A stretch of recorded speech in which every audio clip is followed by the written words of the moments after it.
Nigel Kennedy is Britain's most famous violin virtuoso, with a global fan base. Beyond his idiosyncratic performance style and brilliant technique, Kennedy is pure musician.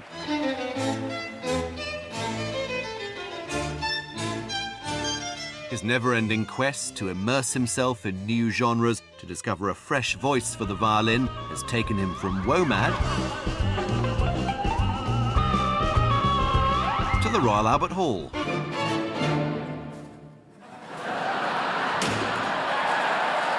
Kennedy's career from child prodigy to superstardom has made him a household name. The camera's never far behind.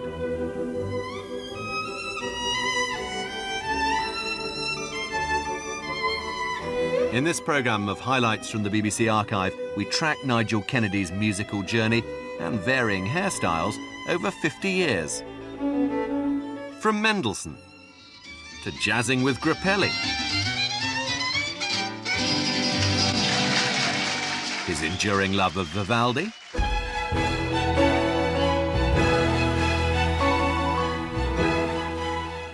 to folk,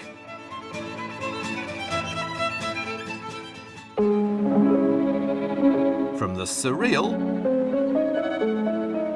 to the spiritual.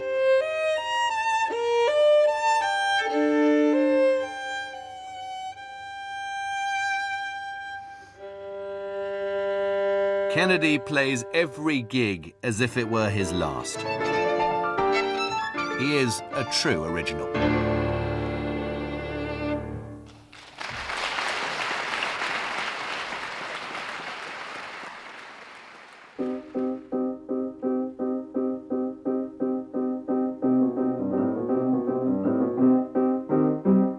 As a child of 7 in 1964, Nigel Kennedy's natural musicality was captured in this rarely seen BBC footage of him playing the piano.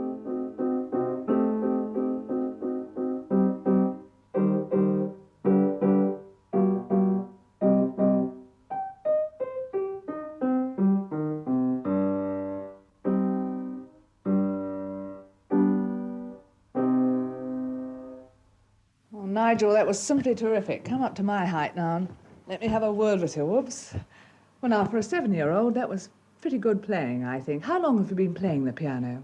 2 years. You also play the violin, don't you? Yes. And how long have you been playing that? 8 months. Which one do you prefer? Violin.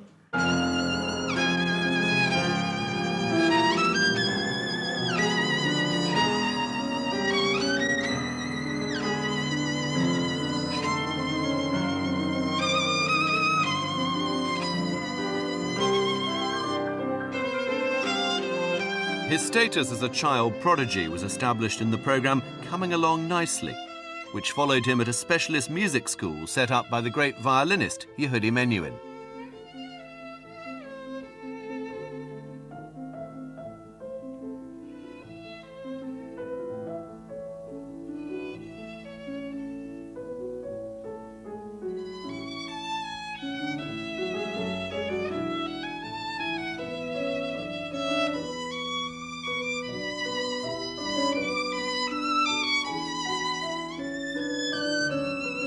When he came, the very first time with his mother, he played a composition of his own, and he played with intelligence. This was on the piano? It was on the piano, yes. When he did play on the violin, he played perfectly in tune.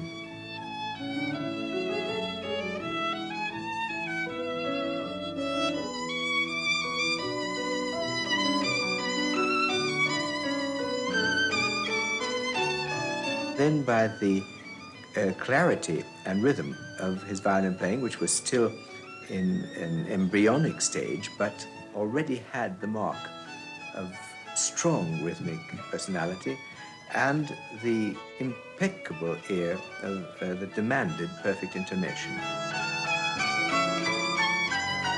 I knew that I was dealing with one who would inevitably become the musician he was destined to be.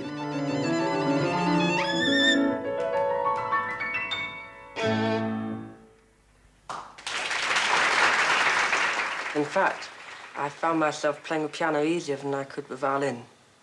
But when it came to the time when I had to make up my mind which I was going to play, I wanted to play the violin.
Looking ahead, 5 years' time, when you'll be 21, what do you hope to be doing then?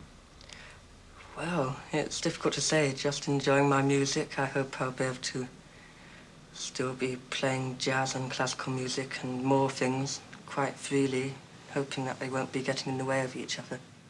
I'd like to become a solo concert violinist if possible, also a solo jazz violinist.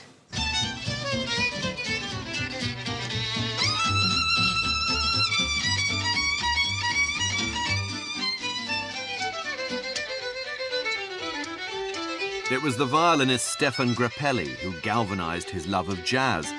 They first played together when Nigel Kennedy was still a schoolboy, aged just 13. This is them working together in 1974, jamming at London's Ronnie Scott's.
Would you rather be the best violinist in the world, play the best jazz, or be the best centre half? Well, I'm interested in football, but I'd rather play the best jazz. As a 17-year-old, Kennedy crossed the Atlantic to go to the Juilliard School of Music in New York, one of the world's most prestigious conservatoires. I chose the Juilliard School to study at because I thought that it would be good for my development to be surrounded by so many really good musicians. And then, at the time, I was quite attracted by the jazz scene over here, which is very big. There are lots of jazz clubs, lots of really good jazz players, and all the good musicians seem to live in this city. And there is some way of meeting them if you put your mind to it.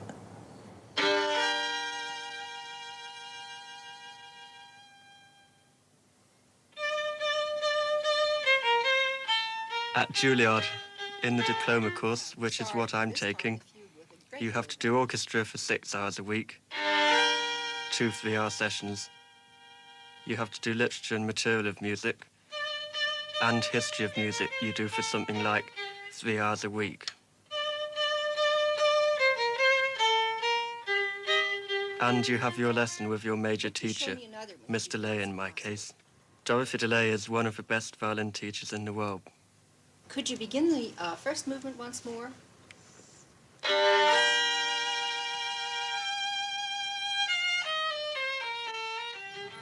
There are some things that I don't like and some which I do like. I like all the entertainment and all the action which goes on, but the kind of environment I don't think is good. I don't think people were meant to live in polluted air and in concrete enclosures when there could be grass or something.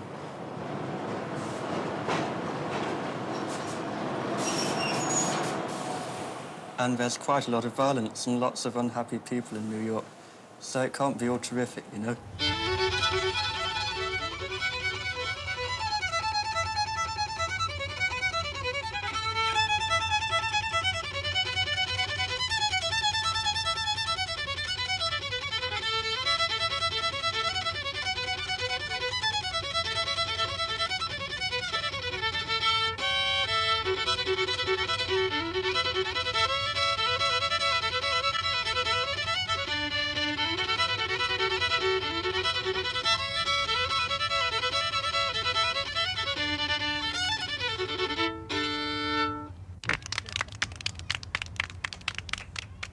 Students all over the world are generally hard up at some time or other, but music students are luckier than most, insofar as they have an easy way of attracting funds.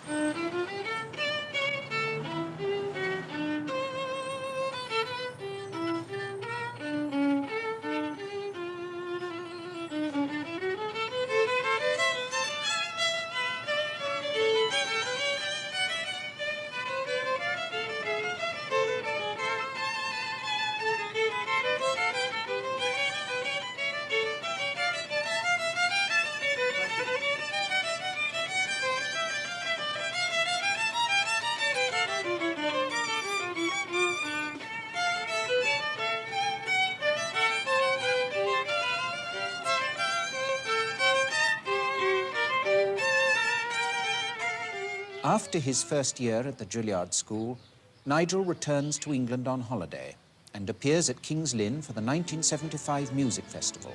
invited to share the platform with his mentor, Yehudi Menuhin, to play Bach's double violin concerto.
I reckon England's the most pleasant place to live.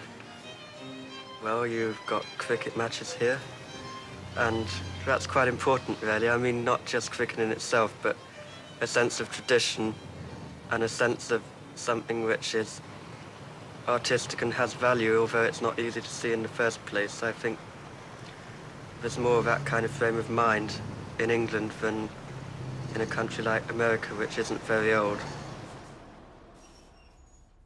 With his experience of the Juilliard Music School now behind him, the testing moment for Nigel arrives. He auditions for the distinguished Italian conductor Riccardo Muti. The audition is a success, and he is invited to play Mendelssohn's violin concerto here in the Royal Festival Hall. This concert in 1977 marked the beginning of an extraordinary decade for the 20-year-old violinist, which brought award-winning recordings and performances with the world's greatest orchestras. Kennedy had become one of the hottest young talents in classical music.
Well, I don't want to do anything until I've mastered it, and I've learnt that from classical music, that there's no point in going out and trying to play something if you haven't actually mastered and feel that you're totally at one with it. Unless it was something which I felt was totally myself, I'd never dream of doing it. But I think having been born in this kind of musical age, you hear many more different kinds of music than one used to maybe even 50 years ago. So it's going to be necessary for musicians, if they want to call themselves complete musicians, to be involved in more than one kind of music.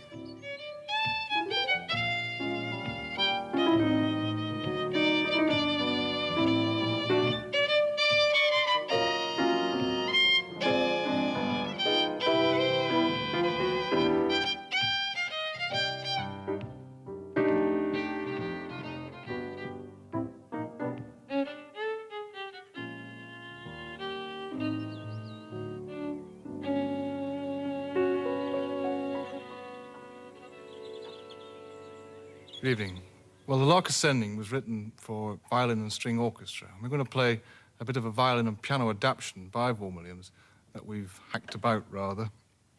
I've asked a violinist I wanted to meet for some time. He's a man after my own heart who plays all kinds of music with all kinds of musicians, including Yehudi Menuhin, Stephane Grappelli, and Stan Getz.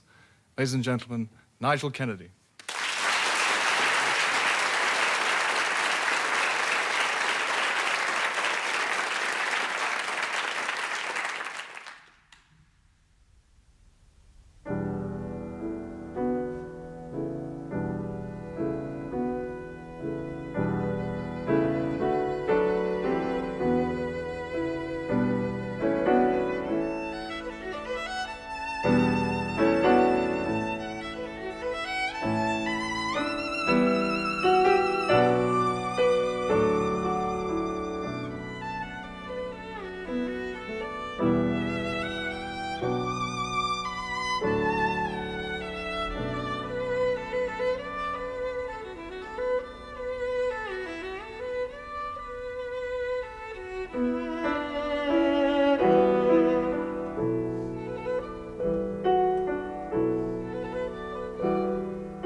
what's your age now?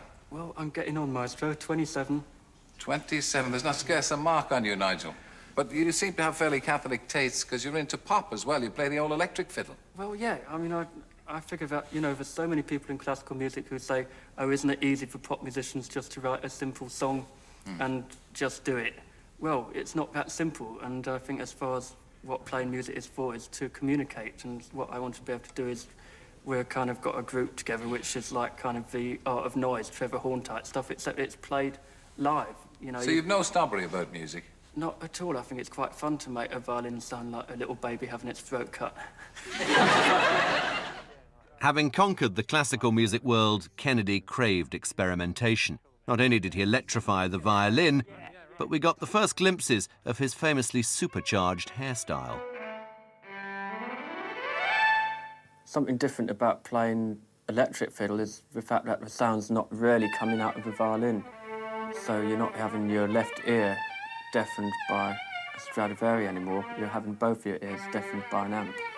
Also, the sounds you're making are not being totally controlled by your hands. It's obviously by the pedals and other things that you're using to achieve the sounds. So basically, you've got all the possibilities of, like, a good electric guitar player, and if you want to get them in line, you can make some good damage.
Yeah, Vivaldi is a man who I think is quite a vandal. He was working for the church, and I think he got rid of all his aggression by writing music.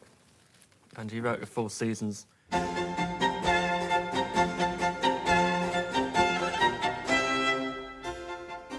It was Kennedy's landmark recording of Vivaldi's Four Seasons in 1989 that really established him as a musician of mass appeal. Selling in excess of 2 million copies, the album sat at the top of the classical charts for 2 years and ensured Kennedy's place in the record books.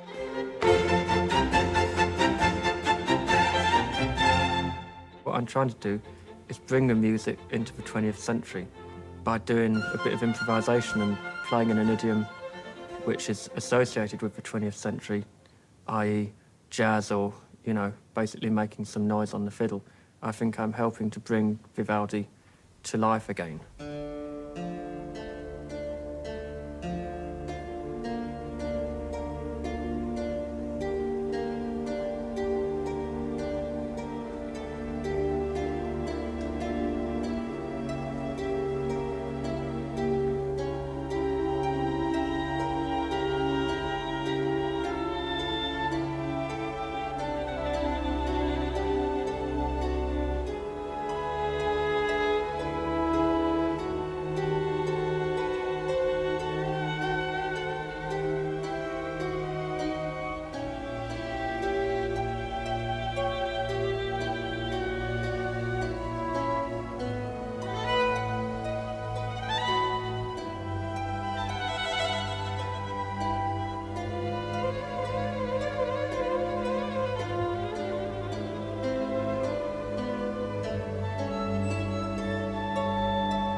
I was in the supermarket the other day, and I looked around, I was buying, you know, a pack of pork sausages, which wasn't much good because I'm a vegetarian. And this bloke said to me he was standing next to me, he said, "It's my 100th birthday this year. Do you want to come to the party?" And I looked around and it was Harpo Marx. He was a pretty cool cat, so I'm not sure if it was a figment of my imagination, but like if he was alive today, he would be 100. This curious mashup with Harpo Marx is one good example of Kennedy's insatiable appetite to explore new ways of presenting his music, making full use of the magic and power of television.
Of contrast, ladies and gentlemen, because we now have a great classical musician who has written his own LP entitled Kafka. The track he's going to play is called Melody in the Wind. He's accompanied by Mr. John Etheridge. Please welcome Britain's greatest violinist, Mr. Nigel Kennedy.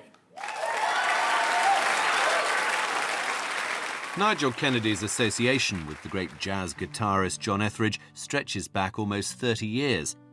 They met when Etheridge was touring with Kennedy's childhood mentor, Stephane Grappelli.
Kennedy is an ever colourful figure, his individuality and eccentricity extending to most areas of his life. What about all these sort of bits of shavings around Yeah, the I've done that edges? as well. Yeah. But that's Yeah. not just because you don't want to pay to get your hair done, Well, is I it? could pay someone else to do it, but I can do it just as good. But isn't that because you want to look like that? Yeah. But I don't want to pay and spend time for someone else to make me look like that. I prefer to look like that myself, you know. So that's the look. That's Yeah, the Nigel Kennedy that's what I look. like. That's because you're called You know. Nigel, I think, and you're trying to get away from Well, being yeah, called it's a Nigel. dreadful name, isn't it? You've got to do anything to try and get rid of that name. I did try to get rid of it. Did you? You know, yeah, I dropped it for a bit, but then I started missing it.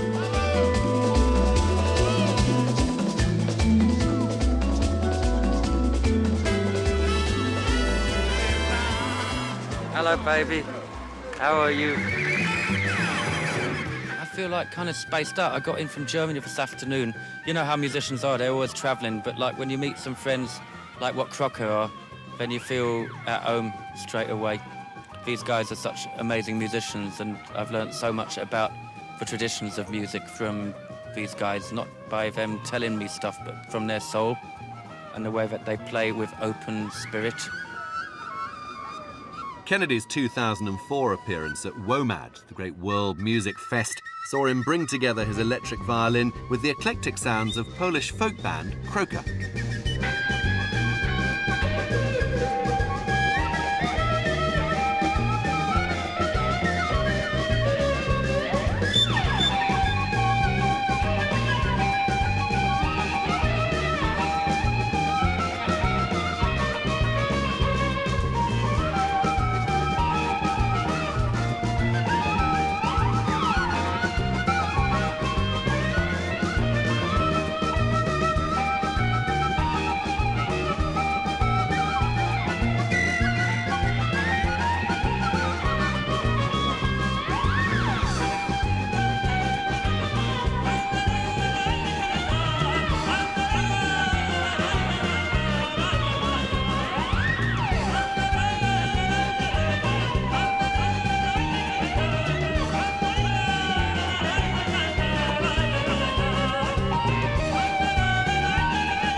have one day a week where you put your violin down and say, OK, now I'm going to let myself be open to other things? Or... Absolutely. You know, like, I think, you know, I work very hard, but I think it's very important.